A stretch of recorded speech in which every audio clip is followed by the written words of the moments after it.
Hello there and welcome to another semi-lockdown, because it's pretty much semi-lockdown now, video here on Pleasure Beach Experience YouTube. I am of course Scott. And I'm Becca.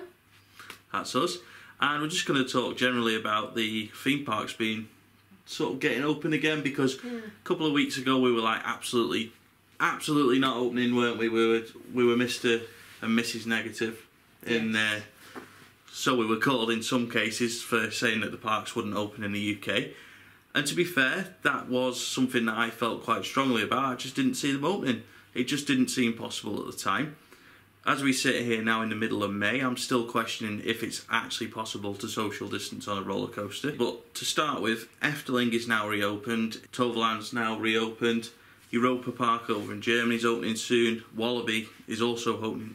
Wallaby Holland is opening soon. I'm not sure about Wallaby Belgium. Not seen anything yet. No. So there's a couple of parks opening. Fantasyland look like they're getting ready to go as well. A lot of talk about when Fly may actually open. Nobody really knew in the first place.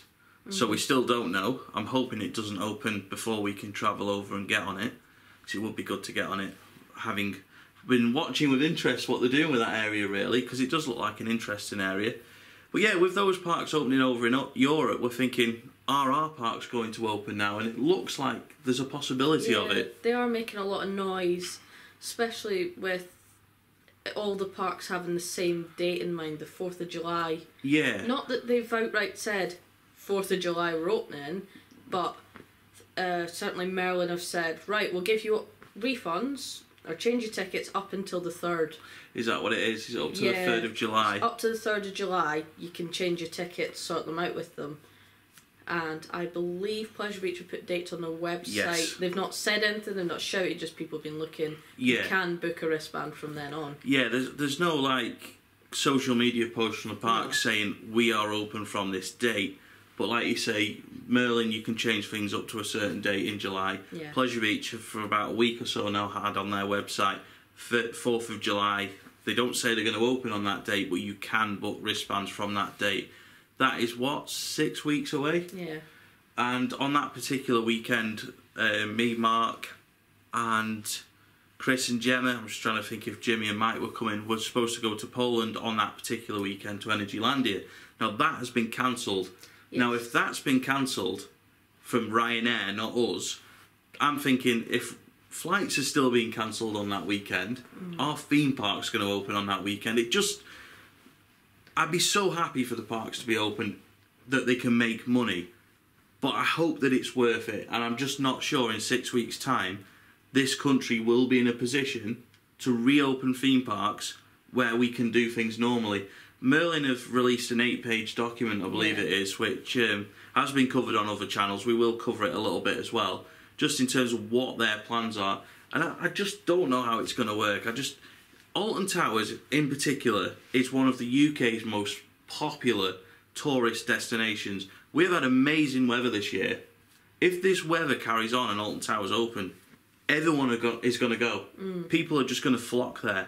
Now, how are they going to handle it? There's rumours that not all of the rides are going to open. There's rumours that the restraint checks are going to be done sort of manually, so like we'll do them rather than the staff. I think in Europe they've got like a stick.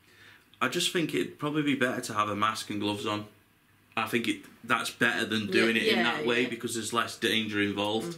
I think if the rider and the ride-up has got protective gloves and masks on, there's no touch points between either of them. Whereas if you've got that stick, how do you know someone's not coughed or sneezed on it?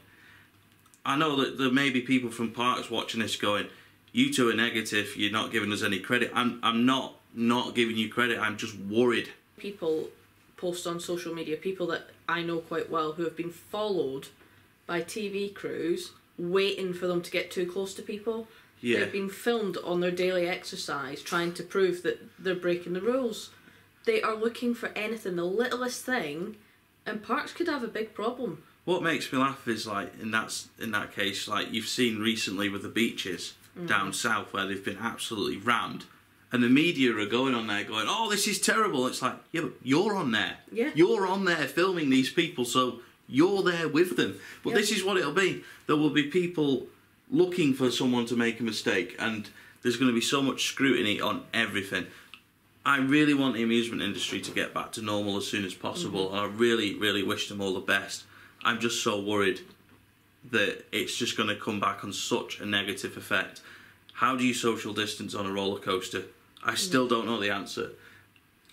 Right, so one thought I've had on this is, I know some places are saying, right, that row's going to be open, that's going to be closed, that's going to be open, that's closed. Yeah. Right, but what about you get a family of 4 going who want to sit next to each other? You've then got to shifty the rows around, then have that one, then move people up the train, then that family's going to want to sit together. People are a nightmare. Getting people in a train in the first place is a nightmare. It is. Getting people to move up the bloody station in something like the big one is a nightmare. How are you going to get people to socially distance, sit in the seats they're told to, and follow the rules? You've got to think about it as well, like, when you're in a station for the big one in particular, as an example here, you'll have a group of, say, 6 friends who say, well, we're not getting on because... You might get 2 people who can get on before the other 4 and they'll go, well, I'm not getting on because I want to be on the picture with my friends. Yeah. Or you'll get that with families, well, I don't want to go on without such and such because we all want to be in the same on-ride photo. So straight away you're going to have that issue, because on Nemesis as an example, which it's looking like you'll have the 2 middle seats be empty and the 2 seats on the end be taken. Yeah. Is it going to work like that? How's that going to work? Because, like you say, if there's a family of 4 or there's a group of 3... a group of, I don't know, it's just, yeah, it's going to be tough. I'm not sure how it's going to work. I mean, I might be part of the problem, but when the park's open, I'm going to go and try and cover it for PVE, but only if it's safe to do it. Yeah. Because you've got to think about something that you mentioned the other week. The camera becomes a touch point. Yeah. Because then I'm touching the camera. If I've got gloves on, all good and well, but when I take the gloves off, what if something's on the camera that I then touch and give to you and Charlie and to my mum and dad and so on and so on? I don't know. I don't know where we're going with it. I don't know how it's going to work. I don't like this lockdown anymore. I've got to the point where I'm thinking, come on, let's get back to normal. But at the same time, I know there's so many risks involved. But you know what's really annoying me? Is people are doing all this, I want parks to open, we can't even go and see our families. Yeah. Priorities are... It's really annoying me that a lot of people in the community are going, well, they could do this, they could do that. Let's get to the point where we can go into a shop properly first. Yes. You don't have to queue for 40 minutes to get into Tesco at some points. You can and then follow a one-way system round. That no one follows. Yeah, we see it all too often. But as well, I've been reading that some of the parks are going to try a one-way system in this country around. You can only go around the park one way. Now, I can't imagine how that's going to work. I mean, imagine trying to do a one-way circle around towers. You're going through the gardens, pretty much. That is the only way. Without crossing someone else, you're going to have to go some very interesting routes around towers. And Pleasure Beach is such a small park when you think about it. Yeah. And when you've got to direct everyone round the park one way, I'm not sure how it would work. Well, say they take you up past River Caves first. Yeah. Take you up past the big one and all that. What about if you've got a child that just wants to go to Nickland? Yeah, you got to walk all the way around. But another issue in all of this is disabled guests that require assistance. Yes. You've got to keep all their routes open. If they need help in and out of trains, you're touching again. Are you just going to exclude them because people can't be touching?